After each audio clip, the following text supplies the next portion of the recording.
Good evening, and thank you for joining us for another edition of Electronic Game Information and our live continuing coverage of E3 2018. We are reporting to you live from the Staples Center in downtown Los Angeles. The Lakers aren't playing. In fact, it's the gamers that are playing. They're playing video games in downtown Los Angeles, and these are the headlines. Our top story is, of course, Nintendo. Nintendo is in a lot of heat due to their abrupt cancellation of their E3 2018 Nintendo Direct. Nintendo fans are still wondering when they'll possibly get a sequel to Smash Bros. We have to wonder, what is Nintendo hiding? Have they forsaken the Smash Bros. Community? We didn't leave anything off the table when we sat down with head of Nintendo Entertainment International, Captain Toad, and gave him the Royal Electronic Game Information treatment. Have a look. I'm sitting with the head of Nintendo Entertainment International, Captain Toad. Captain Toad is one of the most successful and prolific video game creators of our time.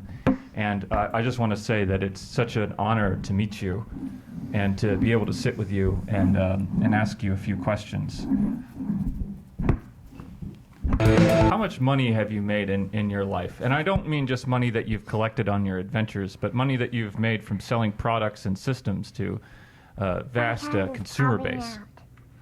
You want me to fix it? No. I assume that you're paying close attention to the possibility of a trade war with China. Are you worried that the $300 price point for the Nintendo Switch is a little bit unrealistic in the long term, or do you feel like your company is protected against any exposure to international markets? It's under my hand.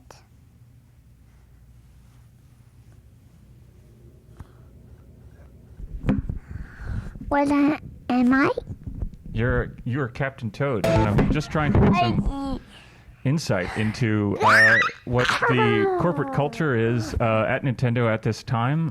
Any ideas or plans that you have for the future of video games or your company, and more specifically? I've noticed that in Mario games you don't seem to jump as high as the other characters. Is this a choice that you've made, or is this a choice that has been forced upon you? Captain Toad, thank you so much for coming and seeing us today.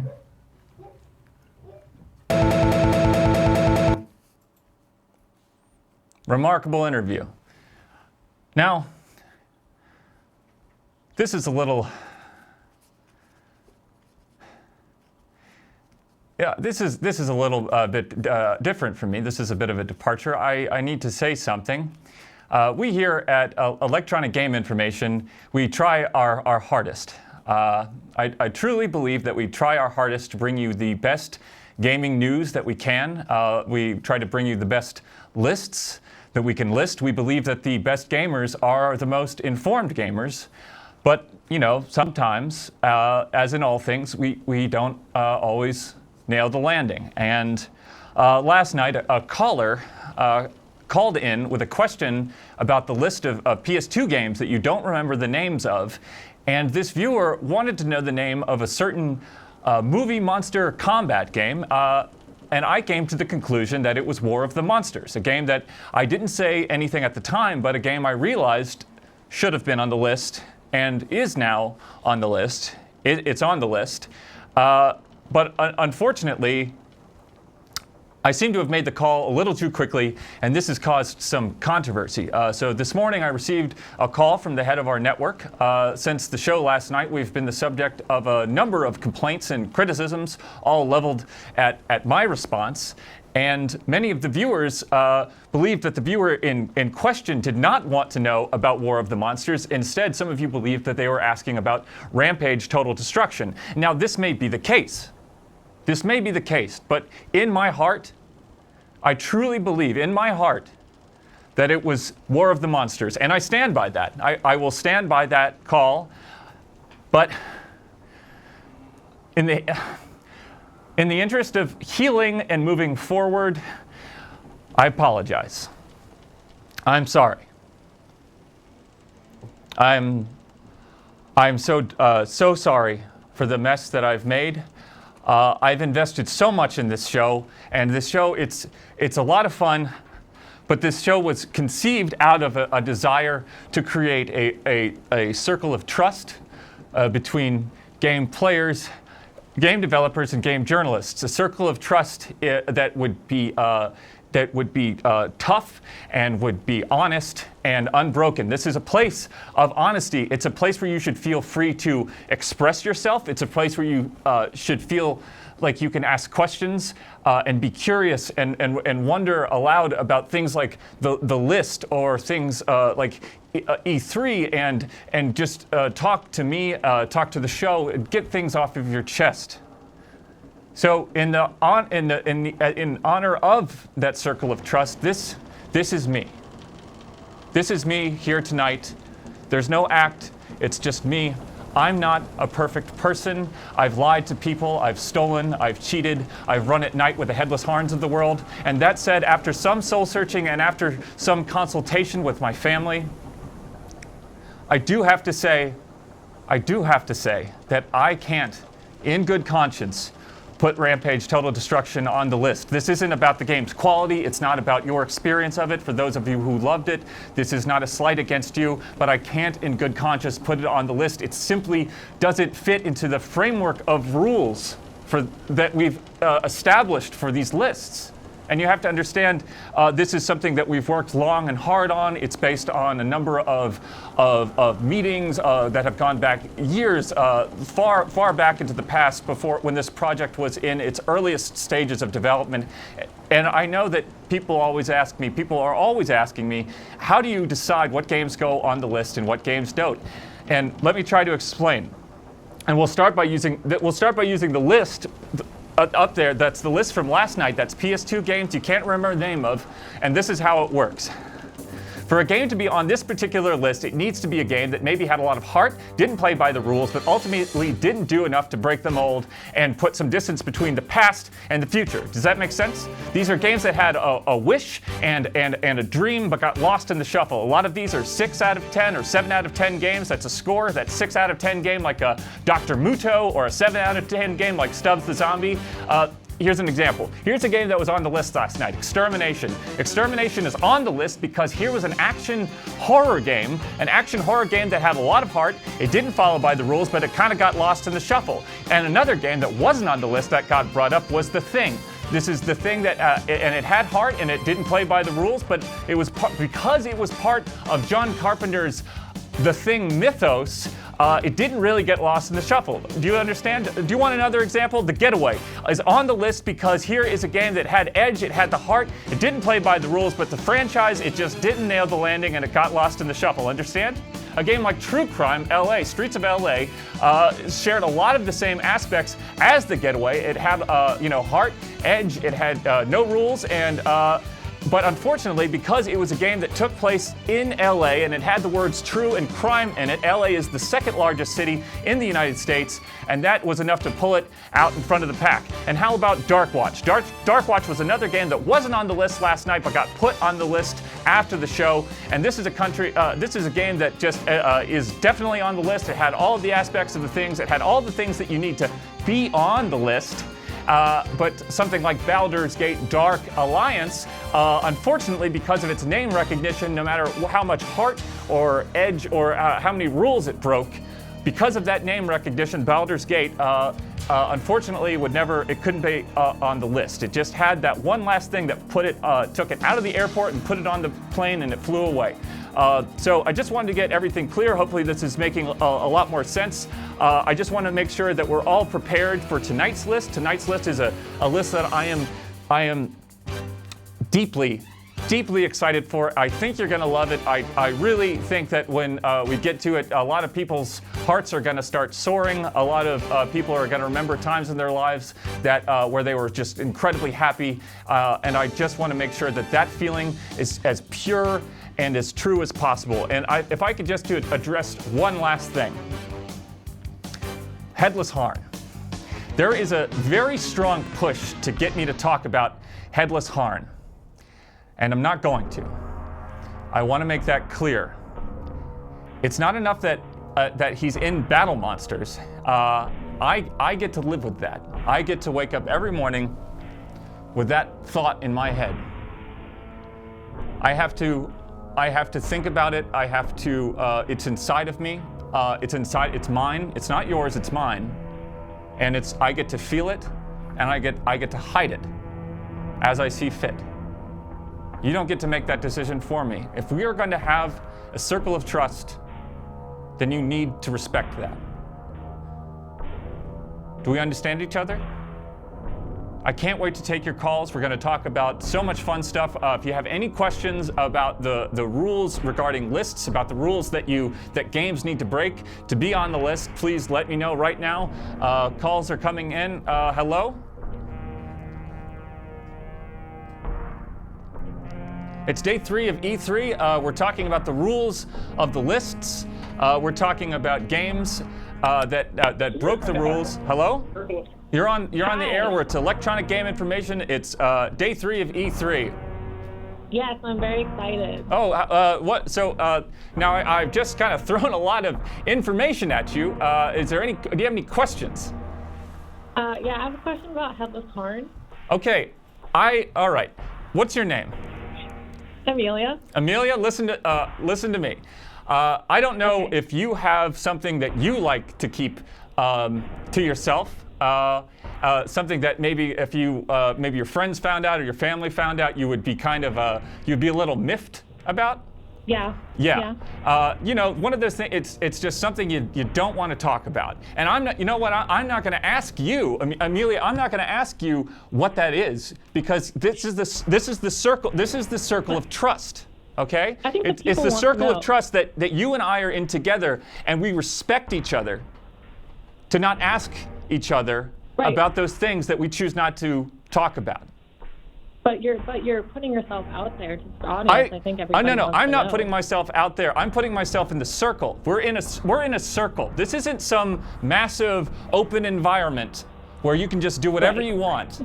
This is a circle of trust, and there are norms of engagement that people in this circle use to ensure there is no harm that comes to them in the circle. It's very important. This is the thing that is going to make or break this show. This is the thing that makes this show different. It's the circle of trust. Thank you for your call. Next up. Hello. Hello. You're on electronic game information. We are talking. We're answering questions about the rules regarding lists and the rules that you have to break for a game to be on the list. Do you have any questions? How are you doing, Robbie? I'm doing good. I'm excited about the list tonight. Tonight's list is going to be something really special. I'm so excited to share it with you later on in the show. We just want to make sure that everyone's on the same page when it comes to the list. Of what's what's expected in terms of how you respond to it and the kinds of questions that you can ask. Okay, I'm very excited for tonight's list. Do you take the multi-play in? I'm sorry? Do you take the multi in when you're talking about the? Like a multivitamin? I'm sorry, I can't. You're breaking up. Oh, I'm sorry. For example, Darkwatch, yes. Yeah. Have a lot of heart. How do you feel about the multiplayer from there? No, that's not. Well, that doesn't factor into the list. What factors into the list is heart. Sometimes it's edge. Sometimes it's the lack of rules, or sometimes you just remake the rules, and that can get you on the list too. Now, Darkwatch is a 7 out of 10 game, wouldn't you say? Oh, absolutely. So it's on the list. Okay. All right, thank you for your call. Next caller. You're on electronic game information. I'm sorry. Yes, I want to talk about the list. Okay, let's talk about the list. Yeah. Well, we're not talking about the list. The list is later on. So I've just laid out all. Remember, I went back and I told you about all the rules regarding last night's list. Tonight's list is a different list. It kind of operates by a completely different set of rules. Do you understand? I know it's a little bit much. Yes. Okay. I got one about rules. Okay. So would you say that when you make the rules that you take it from a place that you could how you make make the rule, when you put the Look, I don't just make the rule. I don't listen. I think I get it. What you're saying. I don't make the rules myself. The rules are made by a larger group of people. I mean, this is a show. This is a show with a staff. It's got there's a producer. There's people that help out with the graphics. There's people that work the switchboards. I mean, this is not. You know, I'm the figurehead. I'm nothing. I'm just here to read the lists and deliver the news. And there's certain things, and then there's certain things that I won't talk about. Okay? Perfect. You answered everything completely and specifically and totally. Thank you. You're welcome. Amazing. All right. Thank you so much for your call. We have another call. You're on Electronic Game Information. We're just getting everyone prepared for the list tonight. Do you have any questions? Hello? Oh, sorry, we lost you. Next up, you're on Electronic Game Information. We're getting everyone prepared. Hello. Hello. Hello, you're on the Electronic Game Information. It's day 3 of E3. We're preparing everyone for the list tonight. Oh, okay. Well, you were talking about your first rule on the list, or the rules to get into the list, is that the game has to have a lot of heart. Yes, have a lot of heart. What kind of heart are we talking about? That is a great question. It's sort of an intangible, abstract idea of heart. If it was just a regular, like beating, still physical heart that you take out of a body and you put on a table and you kind of look at, that would be one thing. Most games don't have that. I suppose maybe that surgery game that's on Steam or something like that. That's got it. But no, this is that intangible concept. It's sort of like a Vim or just like the soul. I suppose that works. Would we be going by human heart? Maybe like dog heart? No, it's not a physical heart. It's an intangible idea that we only refer to as heart because we're imperfect people. Oh, so like Kingdom Hearts. I get what I understand what you're saying. I'm going to take that into consideration. We're going to wrap up the calls for now, but don't worry, we'll be coming back to take more calls during the list. But first tonight, we are back to our very much in demand video poem series. This is a special poem dedicated to the controversy surrounding the show tonight. Please take a look. I hope you enjoy it.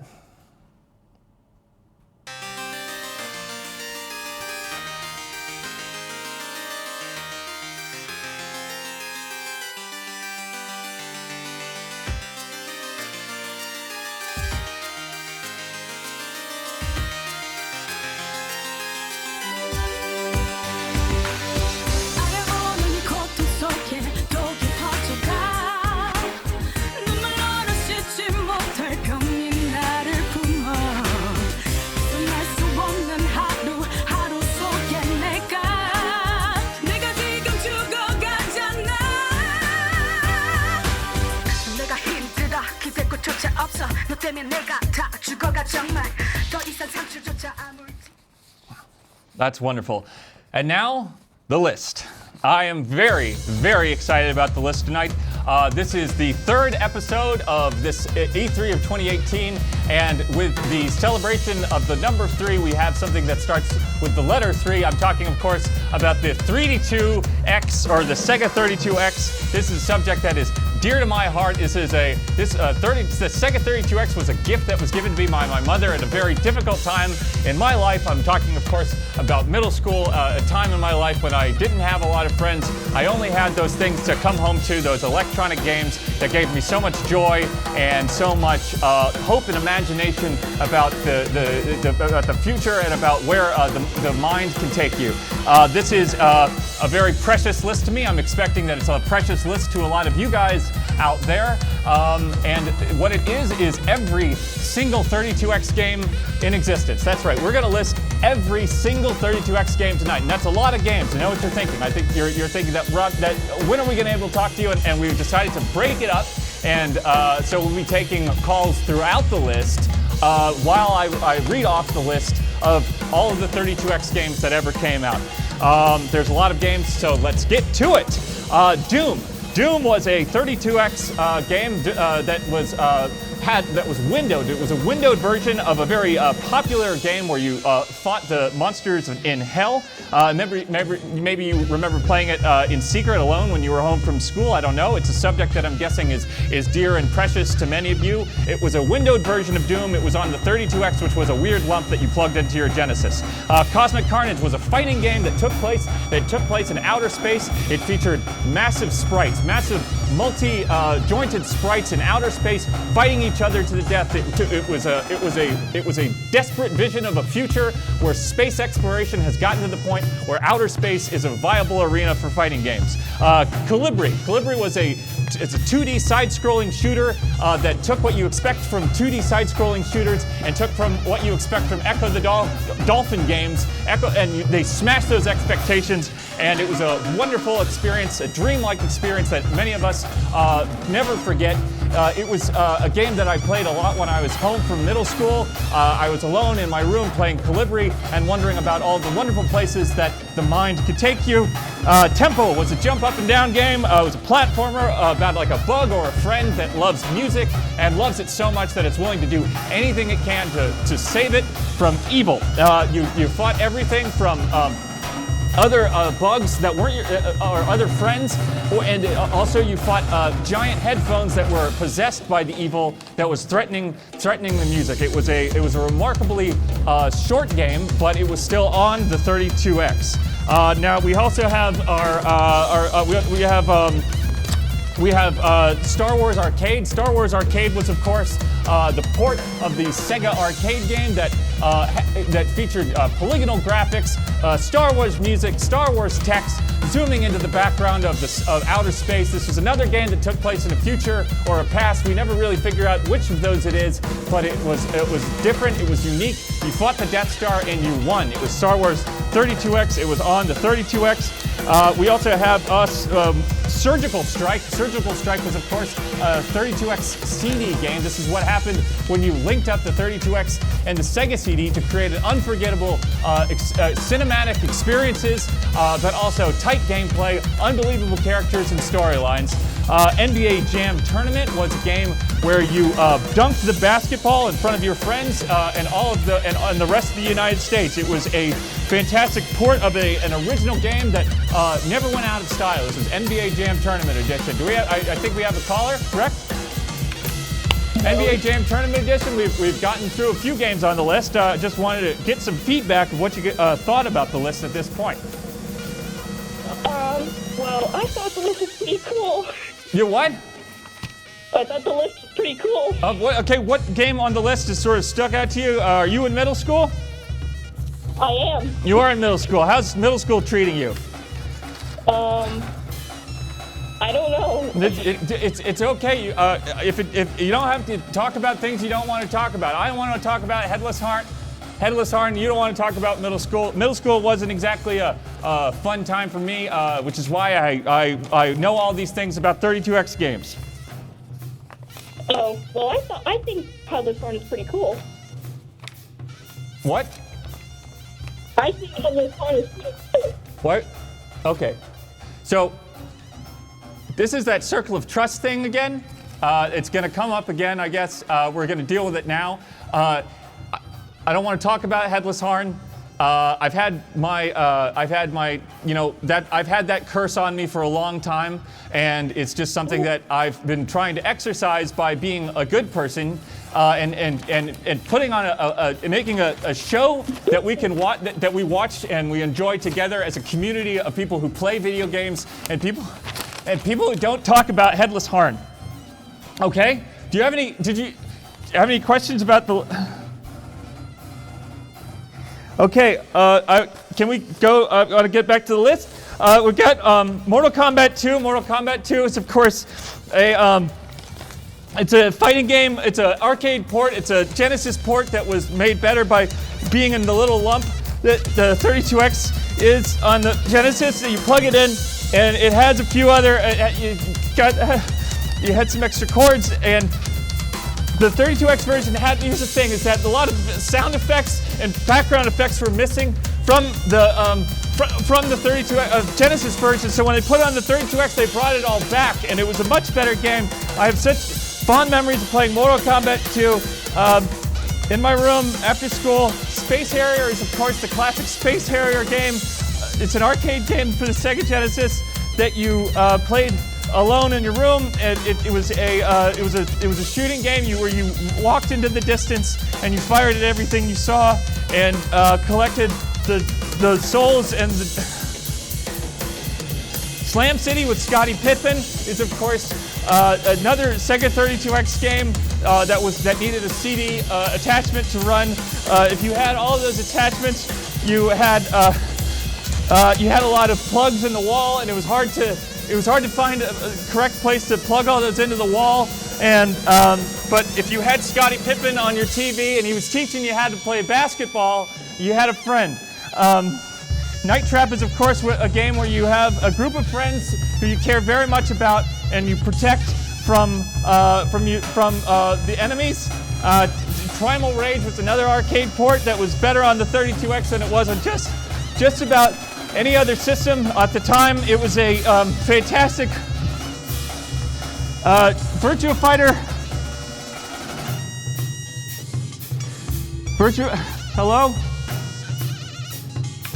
It's day 3 of E3. It's the last day of middle school. You're on the air.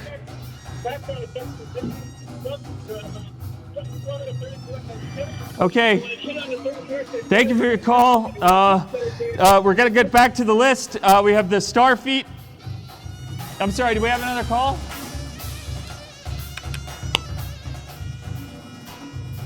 Hi, you're on the it's extra time on electronic game information. Hey, Robby. Yeah. Are you okay? I'm okay. You don't seem okay. All right, good. We were really worried. I really like the list today. I love the list. Okay, thank you. The list. I have another list. Okay. This is a big list tonight. We got a lot of games to cover. How big is it? Is it really big? Did I talk about NFL Quarterback Club? No, you didn't. Okay, Please NFL talk about Quarterback Club is a Club. game. This is a game where it's a classic, popular game of football, America's favorite pastime. I love football. You toss the ball down the field to your friends, and they're there waiting for you, right? Yeah. Do you have any memories about the list that you'd like to share? I remember the football and my friends with the football. All right. I remember that there was that game you were talking about earlier that wasn't Rampage that you mentioned twice. That's okay. Thank you. That was a totally valid call. We're going to go to the next call. You're on the air with electronic game information. We just read about NFL Quarterback Club on the Sega 32X. Now we're talking about Pitfall: The Mayan Adventure. It's a disaster. What? All of this is a disaster right now. No, this is not a disaster. This is the circle of trust. All right? I'm You in trust me? I trust you. All right, buddy. What's your name? Charlie. Charlie, what is the last painful thing that happened to you? I stubbed my toe. It's nice that you want to talk about that kind of stuff, but maybe there's a few things that you don't want to talk about. I'm guessing that you're not going to bring them up in this phone call? I won't. I only talk about good Battle Monsters characters. Charlie, listen to me. These are 32X games. These are... Okay. This is every single 32X game. I haven't even talked about Surgical Strike yet, have I? Surgical Strike I think you have, was a helicopter game. You stopped trying to... Okay, thank you for your call. We're next up on the list. It's Zaxxon. It's Zaxxon. You're on the air with Zaxxon coverage. It's 32X Day at E3 2018. Hello? Hello? Who is this? Hello? How are you doing tonight? It's E3 2018. It's Zaxxon Day, and you are in the middle of a NBA Jam tournament on the Sega 32X. I'm good. How are you though? Are you okay? I'm fine. I'm doing fine. You know what I'm doing? I'm reading the list of things that I care about. I'm just wondering, how can we trust you when we don't know why you won't talk about Headless Horn? How much time do I have to explain that I don't want to talk about Headless Horn? Okay? How can we I don't want to talk about it. Why? I'm not talking about Headless Horn anymore. Okay. This is something that we decided would not be an issue in the circle of trust. And I'm done. I'm done. Bye, Charlie, and whoever you are. This is only halfway over.